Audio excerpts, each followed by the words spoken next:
Hello, everyone.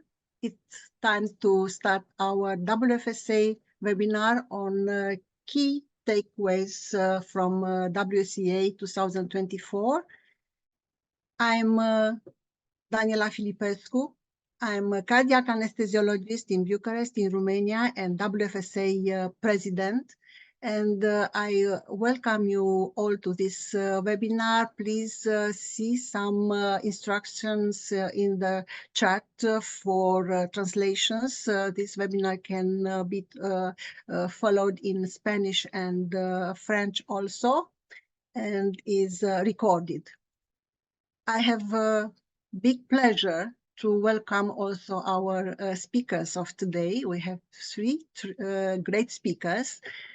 We have Carolina Haylock-Loor with us, the WFSA president-elect from Honduras. She will present a summary of key scientific advancement and research findings from Singapore. We have also Jannicke Mellin-Olsen, the past president of WFSA and also Harald Griffith lecturer from Norway. She will present the key takeaways from the 2024 Harald Griffith lectures.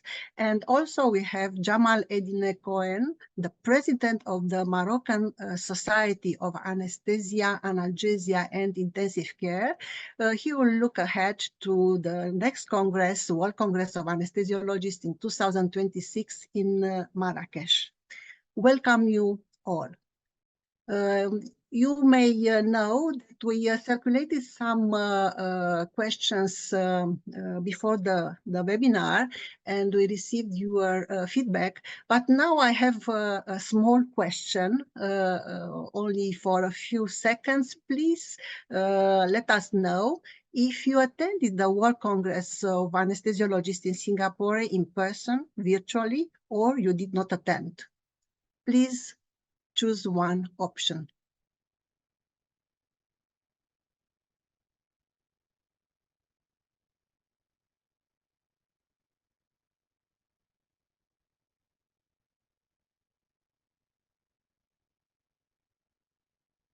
Thank you. Well, thank you for this.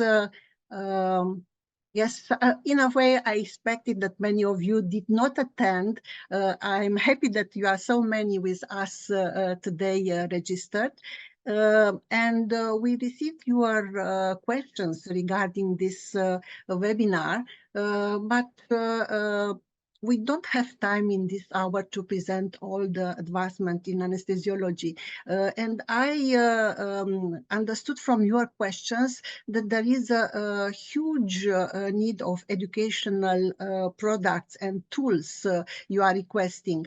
Rosa, if you can help me with advancing the slides. Now I cannot advance.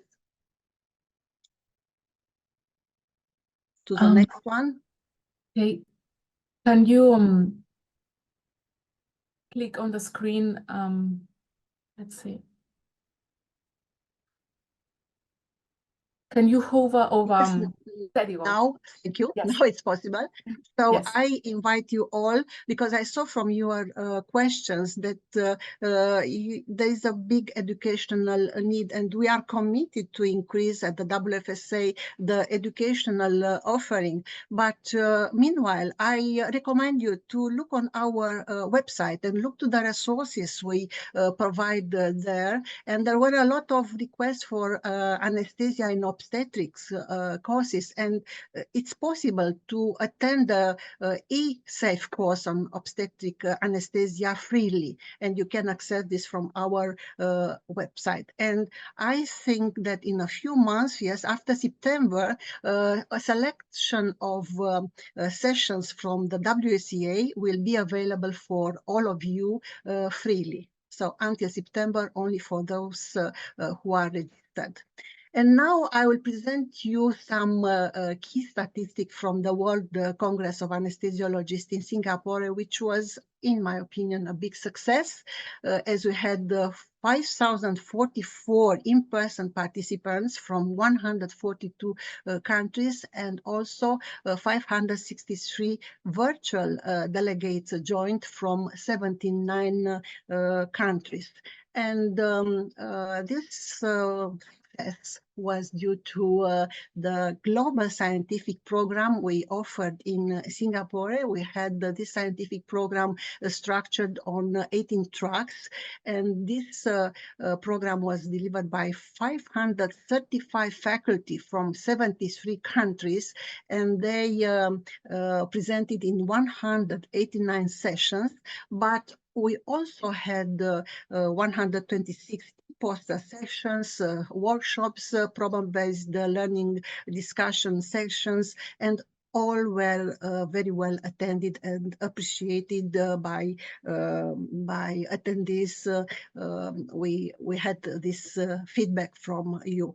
I would like to thank the scientific committee for their tremendous and excellent work making this program a truly global scientific program possible. But I would like also to thank the Congress Organizing Committee with members from the leadership of both WFSA and the Singapore Society of Anaesthesiologists, and you have here the Congress Organizing Committee. But I would like also to thank the previous WFSA board for their dedication and work during the last years to prepare this Congress. And I would like to thank our wonderful secretariat for their hard work for organizing, preparing this Congress in Singapore. Thank you. And now I will, in the next few minutes, I will say a couple of words on the role of the World Congress of Anesthesiologists in promoting global leadership and collaboration. And I think the WCA is a unique global meeting place because no other anesthesiology conference has such a big geographical spread of speakers and attendees. And I mentioned already that we have faculty from 73 countries and attendees from 142 countries. And please, I remind you that our federations is composed by 140 member societies from 150 countries. So almost from all our member societies and countries represented, we had participants in the World Congress of Anesthesiologists in Singapore. And I think it was a unique global meeting, and it was in a way expected to have this attendance from all over the world because it was a first in-person Congress after the one in 2016 in Hong Kong. And we had also in this Congress, over 60 in-person early career anesthesiologists sponsored as WFSA scholars. They came from 37 countries and all parts of the world. And I think they will be the next leaders of our member societies and of WFSA. And why I'm telling you this, because I know that they had a very good opportunity not only to present their research and but also meet their colleagues, but also meet their role models and the leadership of the WFSA and other societies, and also to meet the future mentors. Here I have to mention that recently we relaunched our mentorship program, so please have a look on our website and register there if you would like to enter this program. We also recognized during the WCA the outstanding contribution to the advancement of anesthesiology to those people who made the significant, advancement of our field, of our profession in different parts of the world. And also we acknowledge exceptional, talented, young anesthesiologists, and we conferred the Rising Star Awards and the Innovation Awards to those with exceptional talents and innovators. And I'm sure that these young people will advance our specialty. And you have here some photos from the exceptional opening ceremony and awards ceremony. But the platform we are offering during the WCA for science, research, education, training, it's not only happening in the scientific room and sessions. We offer this platform for networking, presentation, sharing also during the hub in the village. And we have the WFSA hub here, some photos, and we had during the 3 days of the Congress, 20 meetings in the hub, and you see how people can share their project, their achievements, and learn from each other. A couple of these sessions in the hub, in the WFSA hub, were dedicated to the perioperative patient blood management, a program which is supported and promoted by WFSA. We had these pop-up sessions in the hub, but we also had some hands-on sessions and scientific sessions on PBM. And we also made a call to all our member societies to endorse and sign the Santa Cruz Declaration. Now it's a global consensus declaration on patient blood management implementation. And through signing this declaration, we are committing to implement the principles of patient blood management in our countries and national societies. And here I had the opportunity to sign this declaration on behalf of the WFSA. We also had the first in-person meeting of the WFSA patient perioperative patient blood management course collaborators. We started to work on this course last year, and this will be finalized. This is a course for facilitators and multidisciplinary participants, and this will be finalized this year, then piloted in 2 member societies and countries, and then it will be rolled out to all our member societies as at requests. As I mentioned, many activities, networking, sharing, presentation took part in the Global Anesthesia Village, where 40 organizations, member societies, and organizations displayed their achievements and shared their projects. And you see how crowded the village, people enjoying, being happy to talk to each other. And we are delighted to let you know that we provide this space for regional sections, for member societies, for all our permanent committees to have their business meetings and to have these in-person meetings and discuss their projects, current and future projects.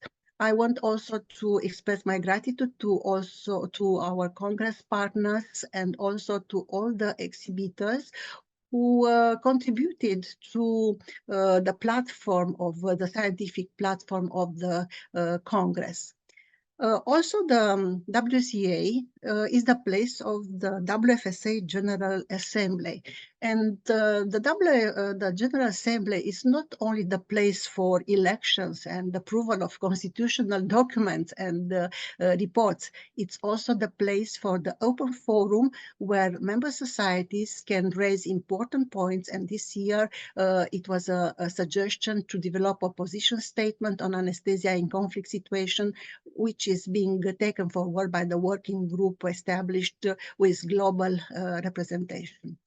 Now, after learning about all this networking and collaboration possibilities, opportunities during the World Congress of Anesthesiologists in Singapore, so please answer this question, because we would like to hear your opinions and make even better, if possible, Congress in Marrakesh.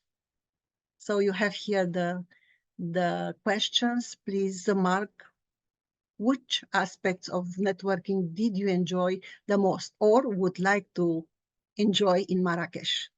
Thank you for your attention.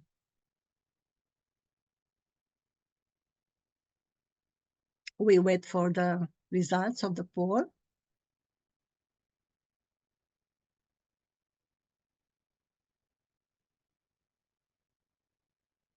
Thank you. So 40% almost learning new insights and perspectives and making new connections. Thank you. Thank you so much for answering this poll. And now I have the great pleasure to hand over to the next speaker, Carolina Haylock-Loor, the president-elect of the WFSA. Please, Carolina. Thank you, Daniela. Welcome, everyone. I'm so glad to be here with you all. I will share screen now with starting my presentation. As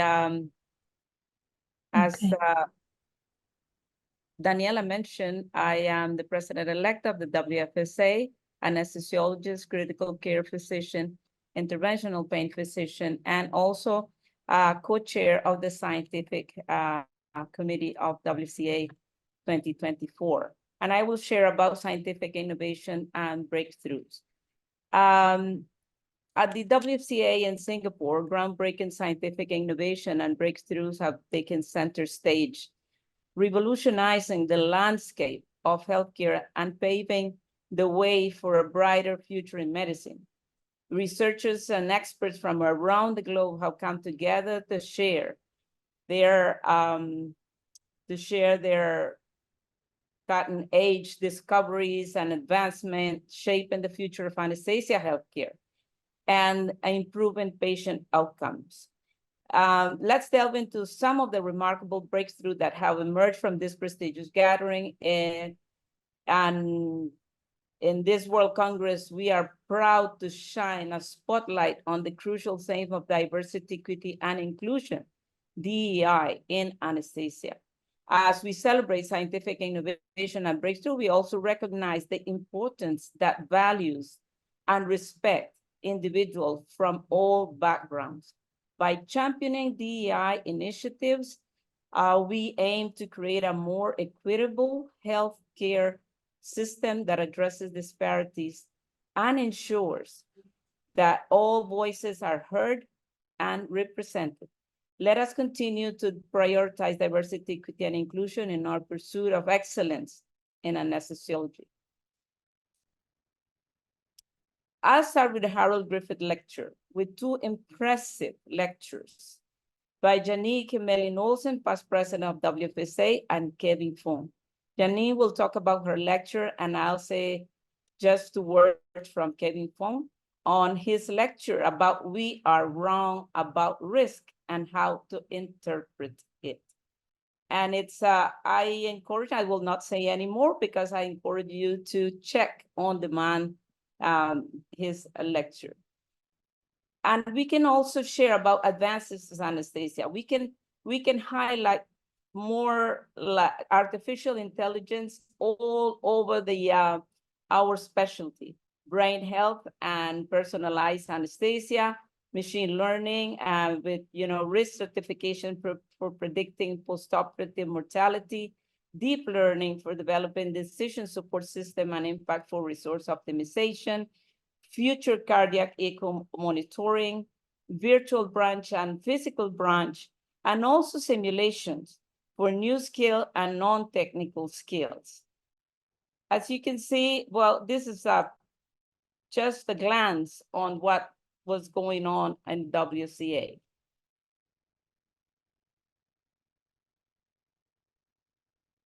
We also had technological vision and anesthesia. What can we expect in 2040? For the first time in WCA, we had the industry leaders discuss what they envisage as the following stage of technology to impact clinical anesthetic practice without talking about their products. So this was a very good opportunity to see what's the future, what we can expect for 2040. And I will talk about one of the most popular sessions. That's obstetric anesthesia. the great diversity that we had in WCA and enriched that our event. WFSA and WCA central role in uniting and sharing knowledge and professional in the obstetric world, well-known speakers with those coming from lesser known sites, exchanging knowledge with the public. That was a very good experience, and also give us some type of trace to continue developing and empowering safe obstetric and patient blood management in obstetric for the obstetric patient. Also pediatrics, and different topics were presented in pediatric session. Also not only anesthesia techniques, also about pain and patient blood management in the pediatric patient. The session focused on ensuring surgical safety for children, especially in low and middle income countries, reviewing the challenges of pediatric anesthesia training structure and discussing how to improve. Regarding education and training, there were several activities. I can't mention all of them, but of course we could list a lot of lectures, workshops, simulation, PBLDs. I will present one of them that is VAST, that is Vital Anesthesia Simulation Training. And they presented a community of practice and the factors that support learning in this community. And also they had several vast workshops. One of them, effective use of simulation in low resource environments and non-technical skills. And the other one, the simulation implementation considerations, especially in low resource settings. They also had 2 vast well-being workshops, one for future trainers and the other one for several well-being practices. The World Anesthesia Game, that was a very, very, very good way to have fun learning anesthesia, so anesthesia education, fun, compelling, amusing, and that was a very, very good experience. It had an ventilatory modes and pediatric and several others. The Essential Pain Management Instructor Summit, we had this meeting that was a very good opportunity to see more than 100 attendees, advanced sessions with discussion on how to measure, the monitoring, evaluation, and all the impact by patient-reported outcome measure, PROMs. Also using specific cases with EPM teaching, like pain in aged care, pain in sickle cell anemia, pain in leprosy. And also they presented the next version of EPM, an online version, plus more translations and the project of more translation in additional languages. Anesthesia online learning community. This is a project of the WFSA led by the Education Committee. And it is good to say that we have this project is being developed to support the learning and professional needs of our anesthesia community. So they did a needs assessment survey that was completed to gain a better understanding of the learning needs of WFSA anesthesia community. Sonia Creamy and right here. Sonia Creamy, new chair of Education Committee, presenting the summary findings of the anesthesia learning community need assessment survey. For professionalism and workforce well-being, I would like to highlight the use of simulation for non-technical skills, teaching well-being also, and also highlight the DEI session, like this one chaired by Dr. Gopalan, workforce disparity. He talked about conformity bias and its impact, with great contribution of Professor Kate Leslie talking about addressing workforce disparity in the global north and the contrast in the global south. one of the most popular pro-con debate session was anesthesia workforce, concluding that one size does not fit all. Two aspects to underscore here: the global anesthesia workforce survey, recently pre-published, or the document of as PrEP, and resulting globally with 500,000, more than 500,000 anesthesia providers. So that's a good news. And the Utstein project with the 5 indicators, 5 metrics for global and national reporting that encompass the entire arc of patient surgical care. The crude safety outcome for global reporting to WHO and UN is POMR, perioperative or post-op mortality rate, post-op mortality rate. Regarding global health and collaboration, capnography, the last frontier with Dr. Angela Enright and her team. She's past president of the WFSA. And the other is anesthesia and cancer care with Dr. Vijay and his team, learning from world leaders in anesthesiology challenges and the different opportunities to improve cancer outcomes in the perioperative period and the quality of life. And sustainability, how to minimize the climate impact in anesthesia, and the 6 R's: reuse, reduce, repair, refuse, recycle, reimagine. So a lot of things to see on demand.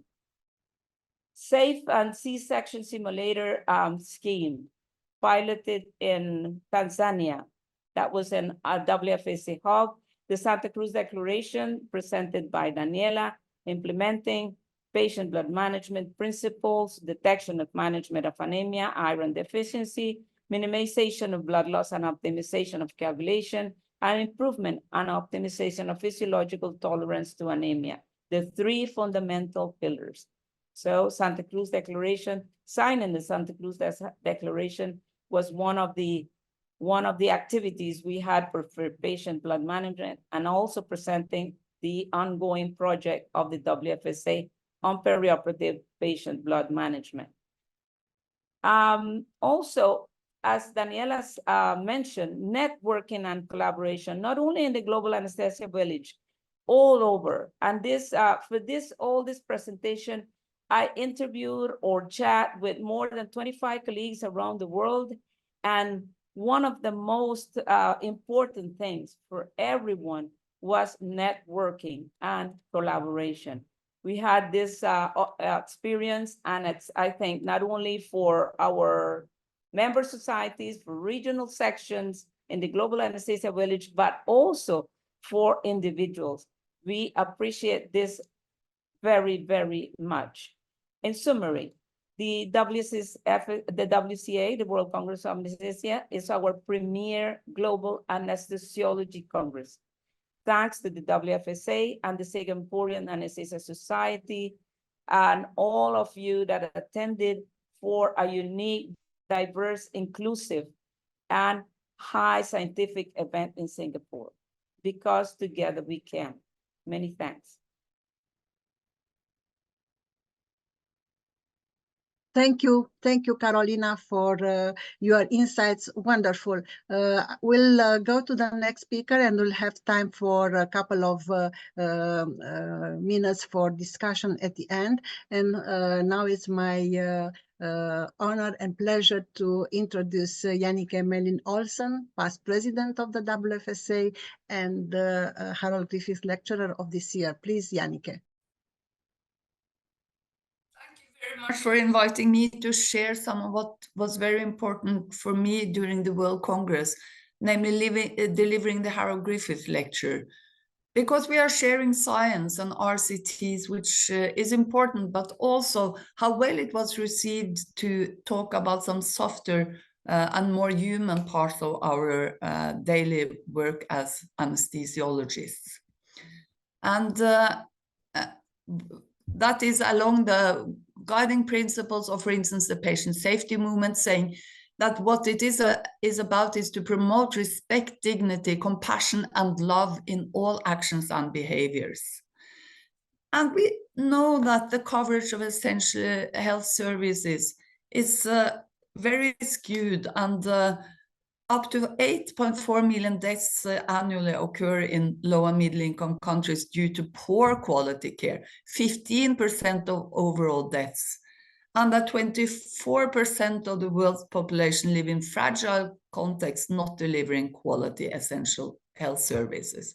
So we have to do something to improve that. And what is quality health services? Well, there should be all of these on this list, but I was tasked to talk about that on the human perspective and then the people-centered. And what do you do then? Okay, the human I know the best is myself. So I decided to talk about myself as a patient, as a relative, and a healthcare provider on the sharp end.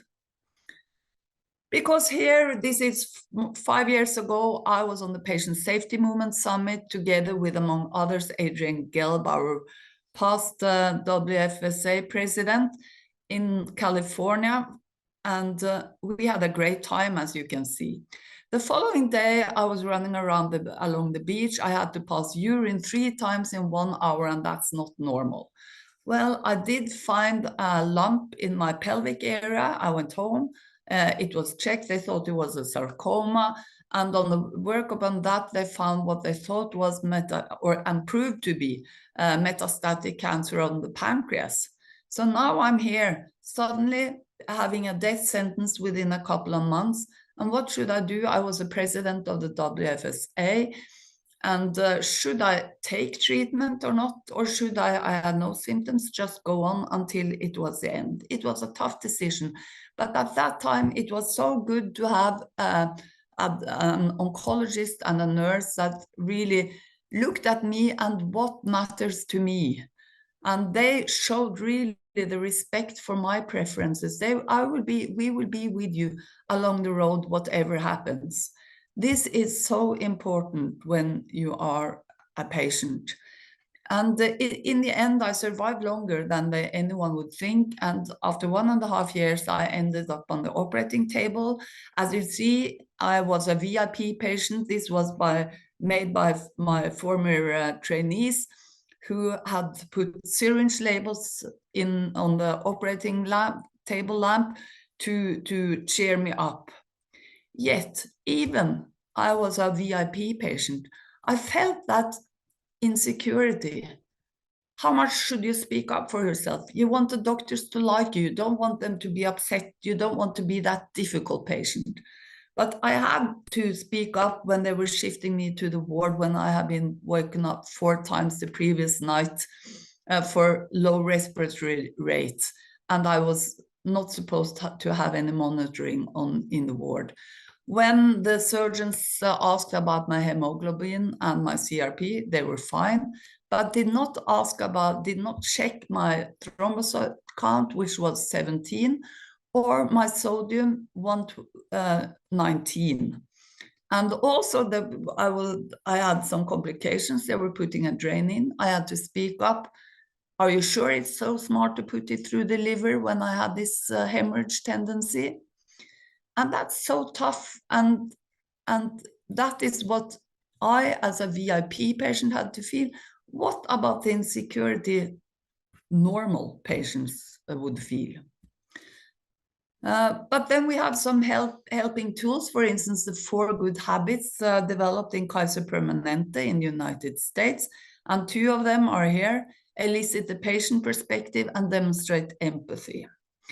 And just the patient perspective, that is, of course, what matters to you, which I talked about. But simple things like how we enter and we stand and look down to the patient who is in bed, instead of having this visiting stool, and we can meet the patient eye to eye, which gives much better confidence to that. And just simple things like what Professor Ernil Hansen in Regensburg in Germany have suggested, that instead of putting the mask down like this, you just gently put it on from below. Just simple, very helpful things you can do. when you're rolling the patient, if it's on a trolley, into the operating theater, with the head flat, this is what he sees. But if you just raise the head, the patient is in much better control of the situation. The habit 3 is demonstrate empathy, and that is to show that you see that the patient, the situation the patient is in, and convey that. And I'm using that example of cancer in the esophagus, because when I had 5 months training on anesthesiology, I was in ICU and taking care of some patients.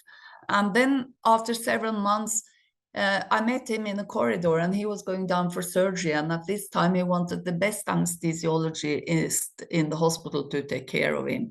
So he wanted me to do the anesthesia. I knew I was not the best 5 months, but it was probably because I had showed him that I cared. We are sometimes too afraid of showing emotions.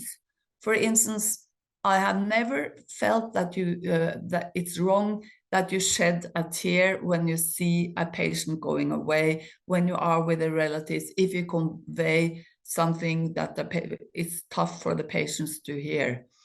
Of course, you should not be the one who's crying the most, but to show emotions and care is never wrong. And this is also from some very wise words from Arne Garborg, a Norwegian author. A sick man knows much of which a healthy man has no clue. And Sir William Osler said, listen to your patient, he's telling you the diagnosis. And that illustrates that listening to patients and relatives is not to be nice to them, but it is for us to provide better care. And I have my own experience from very early on, when this is from me when I was 4 years old. My mother had drawn it. I had a 2-year-old sister and a brother who had been just born, and he was born with esophageal atresia. He had a drain into his a tube into his stomach, and he was in for surgery, and his surgeon was not there. My mother said, please do not take out that tube, because it was so difficult to place. That's what the surgeon said. And they took him into the operating theater. Difficult mothers always push it. They took out the tube, put it back into the abdominal cavity, gave him food, and he died from peritonitis. That taught me at a very young age that you shall always listen to concerned parents. There are hysterical mothers, they do exist, but it's a matter of exemption. And this was more than 60 years ago, so you should think that this has changed now. But here is from the Patient Safety Day, Patient Safety Day last September in Geneva. Experts from all over the world who have heard horrible stories before, but we went through patient stories from the United States, UK, Thailand, Uganda, Korea, all parts of the world. They're all the same.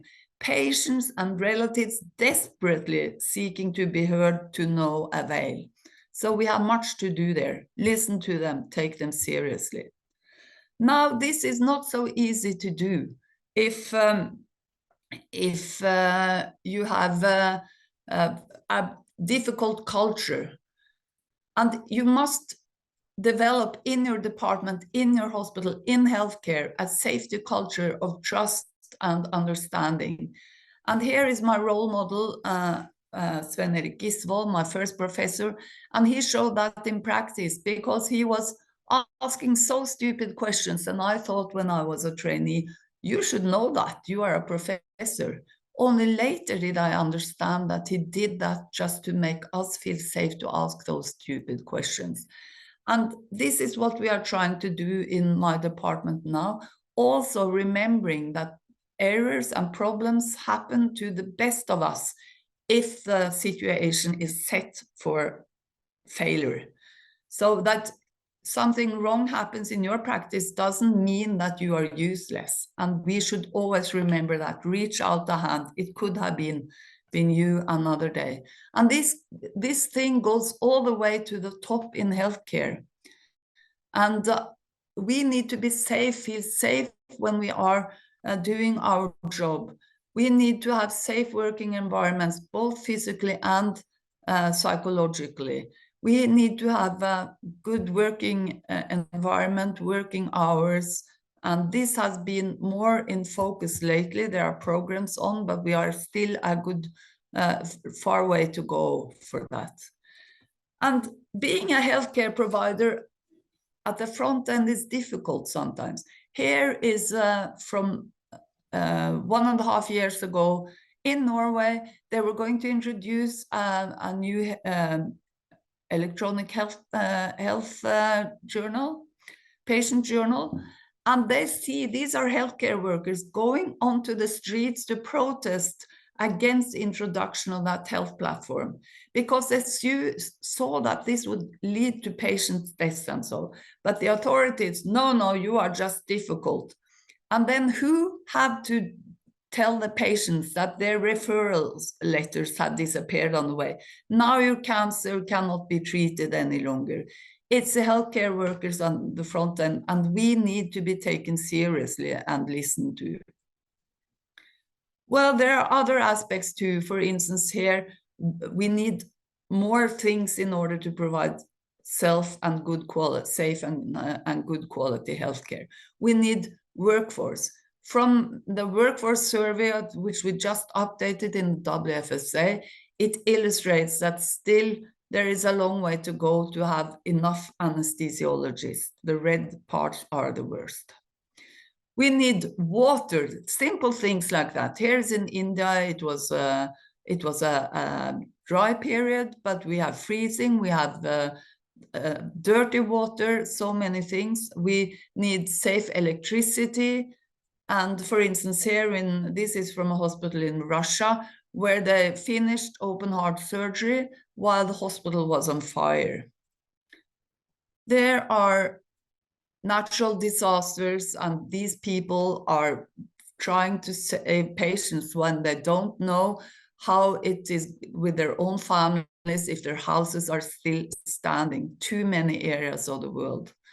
There are man-made disasters like terrorist attacks and wars, where healthcare providers are not safe when they are trying to give quality healthcare.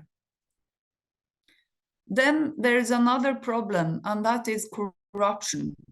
And you can see the map here, and 80% of the world's population live in countries or environments with serious corruption problems. So we have some way to go here. And that was the essence of my talk, but also it was a very, very good Harold Griffith talk by Professor Kevin Fong talking about risk in healthcare. And just to give him some credit for what he's doing, I'm sharing with you my main input from that talk. And I know that for all of us, to err is human has made a deep impression, and that it's so dangerous to be in healthcare, in hospitals. And it was said that in the domestic jet flights, it has declined so much, and the safety had improved so much, and that healthcare has much to learn from aviation. And then it showed the comparison of air safety with other modes of transport. And you can see here how safe air is if you compare to bicycle, foot, and motorcycle. But the thing is, you have to look at the denominator. Here is passenger kilometers. Space shuttles is between car and bicycle. That does not sound right, he said. And then if you change the denominator to say deaths per billion passenger journeys, then suddenly space shuttle is far more dangerous, and air comes between water and bicycle. So things have changed dramatically. So we have to be very careful when we look at statistics. He also referred to articles and reports saying that medical error is the third leading cause of deaths in the US. And he said that more than 251,000 people die in US hospital as a result of medical errors. But that translates to avoidable death rate in the US hospital of 33%. And what Professor Fong said, this doesn't sound right, and I must agree. And then if you look more carefully on the true rate of deaths per year from medical error, then these two articles found that it's circa 3%, and 2/3 of these patients were within the last 3 months of life, and they tend to occur in patients with little physiological reserve. So are we talking about that correlation here, or is it causation? Very good question asked by Professor Fong.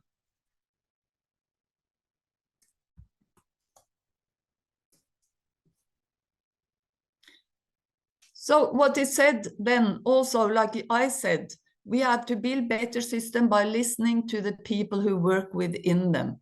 We are the experts on what we can do in this circle of quality.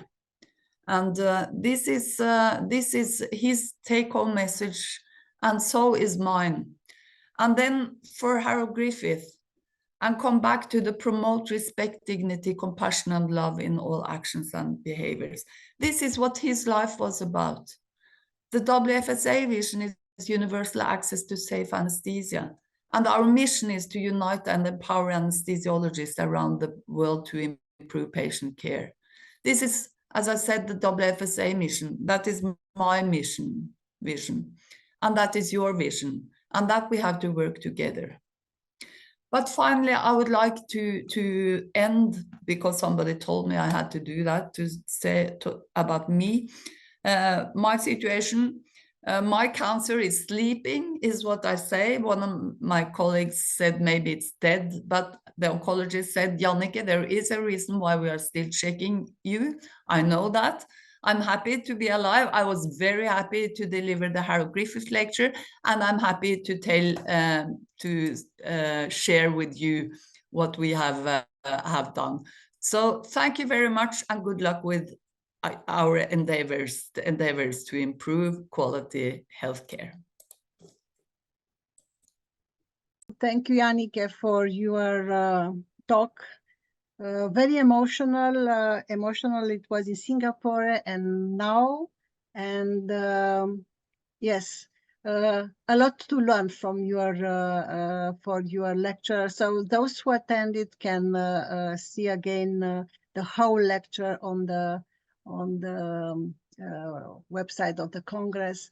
Thank you, and we'll proceed to the next speaker now, and I am honored to invite the president of the Moroccan Society of Anesthesia, Analgesia, and Intensive Care to lead us to the next Congress in Marrakesh. Please, Jamal.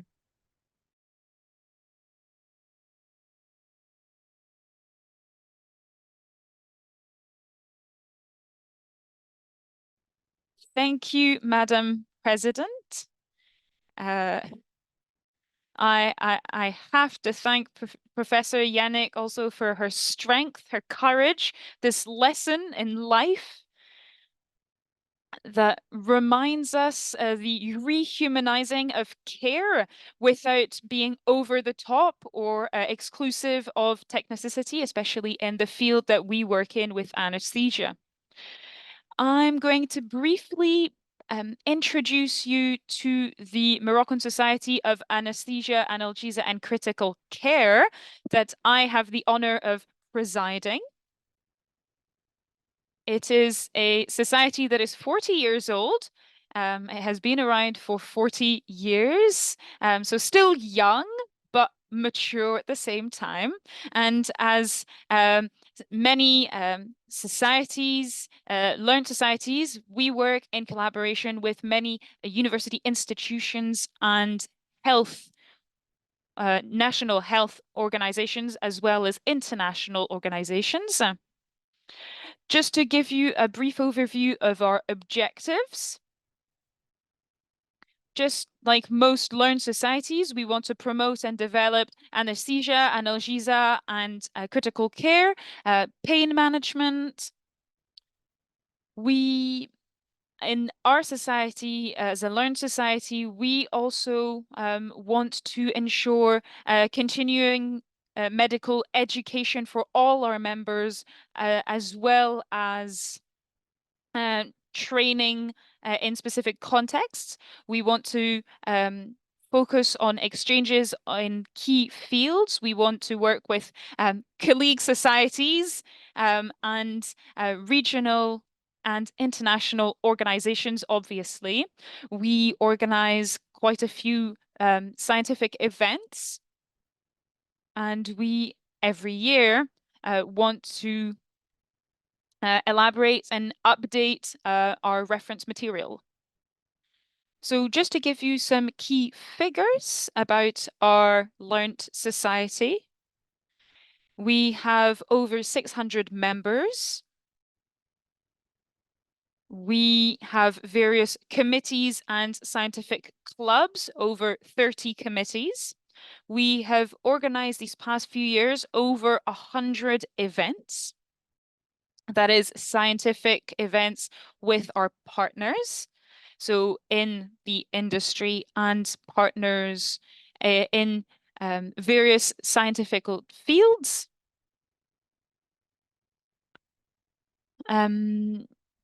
We had the honor of working in humanitarian context also, and providing humanitarian aid and helping with natural disasters.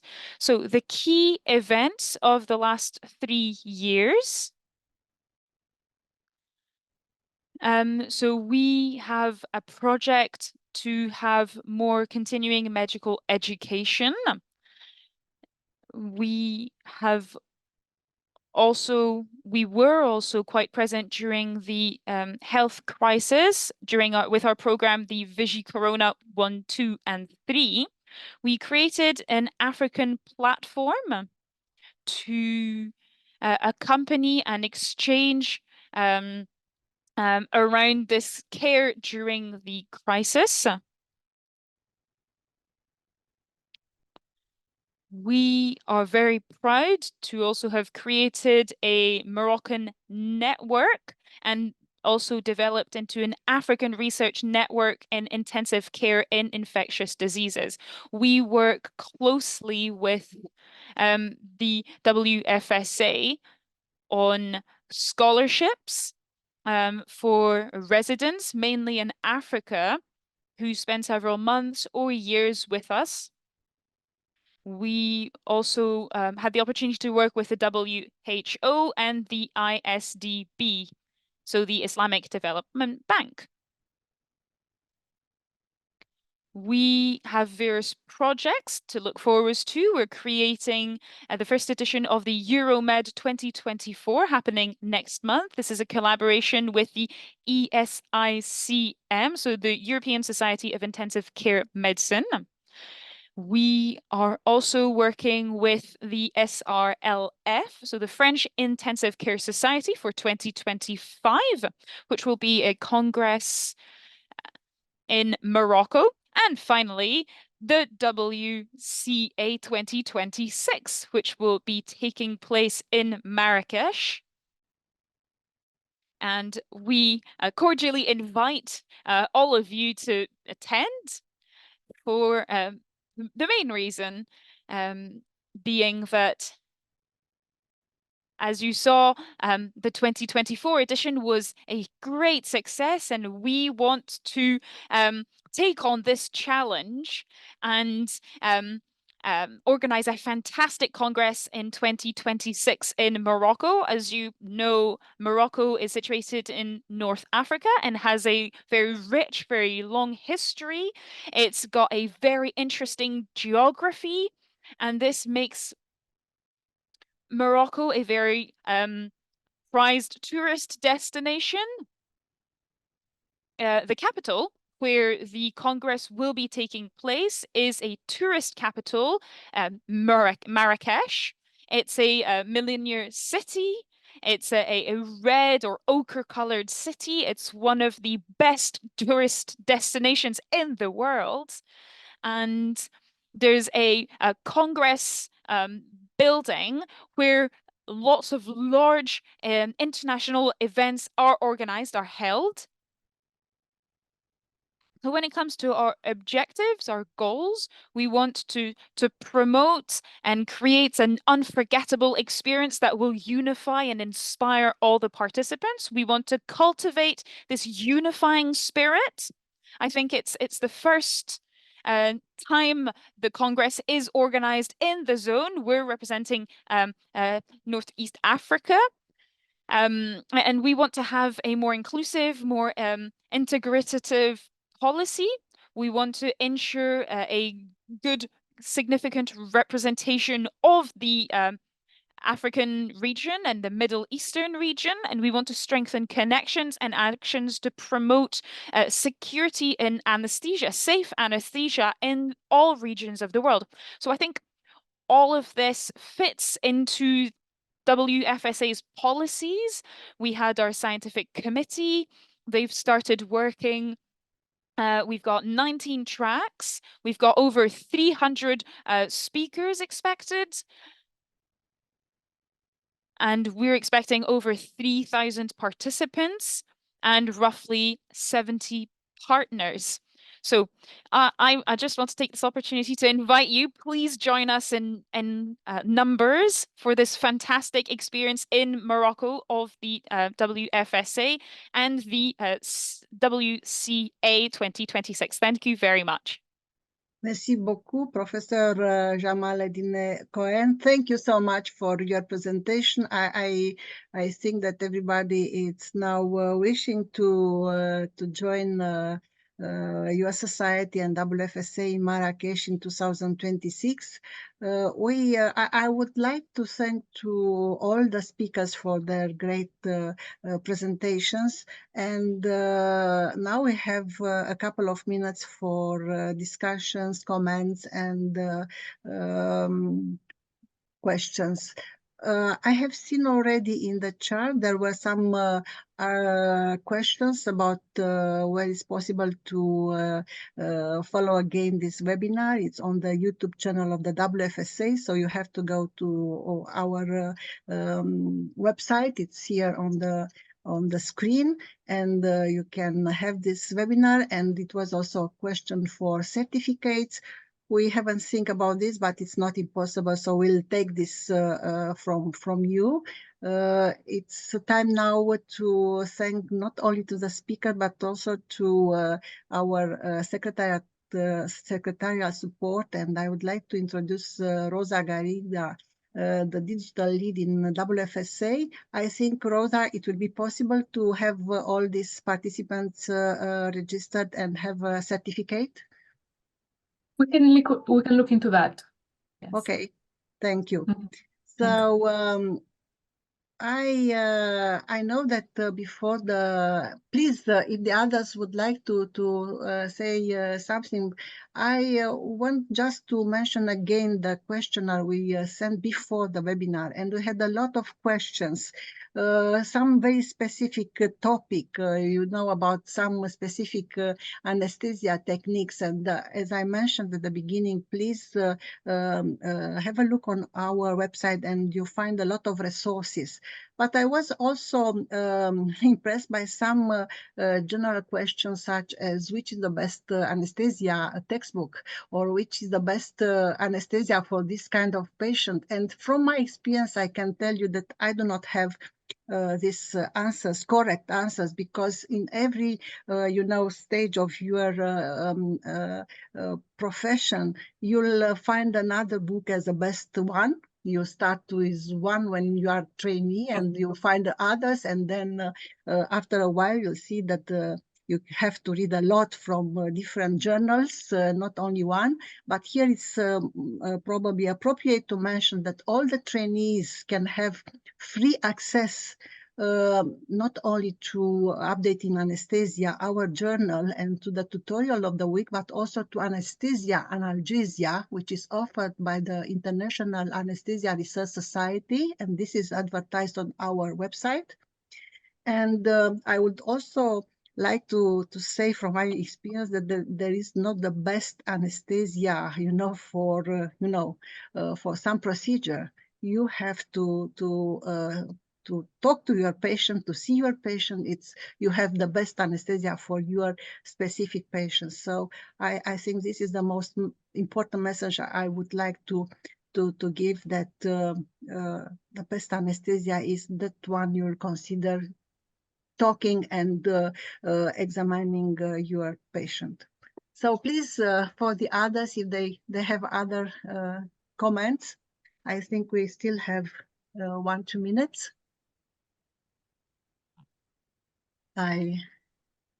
Yes, maybe I would like to say, yes, please. To encourage our attendees to see on demand the lectures they are interested.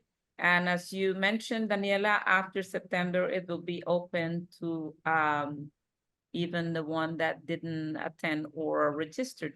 So that will be a very good opportunity also as an educational resource. Thank you. Thank you. Yes, it's a question about scholars. So there is no, limits on applications, but it depends on the number of applications and the number of offered scholarships. Yes, if there are many demands, requests, then probably having been a scholar in the past, it's, the last on the list. But as you also, I see in the chat the question about international journals. I mentioned only for trainees this opportunity, not for other journals at the moment. And also about Halotan, I see a question. We just published during the week a message to all the member societies announcing the problem with Halotan ceasing production, is foreseeing that the company will stop. So please consult your member society. We'll have in the next newsletter also a statement regarding this topic of Halotan, and the working group on Halotan, the technical working group from the WFSA. There are people from the Patient Safety and Quality Committee. They work on also some guidance for alternatives in those countries where the Halotan is essential. Yes, Carolina? Yes, I would like to reinforce what Dr. Jamal said about Marrakesh 2026. When they open the registration, please try to get on board as quick as you can. I know, as quick as you can. This is a Destiny World Congress of Anesthesiologists, so this will be very, very popular. So please do as he mentioned. Thank you. Yes, we wait for you all in Marrakesh, and we, as Jamal already mentioned, we started to work on the program, and we are considering your suggestions also from the surveys we had after Singapore, but also from your questions. We know which are the most wanted, if I may say so, sessions, and we try to construct a program offering to everybody something for learning. Thank you so much for your participation. Thank you for being with us.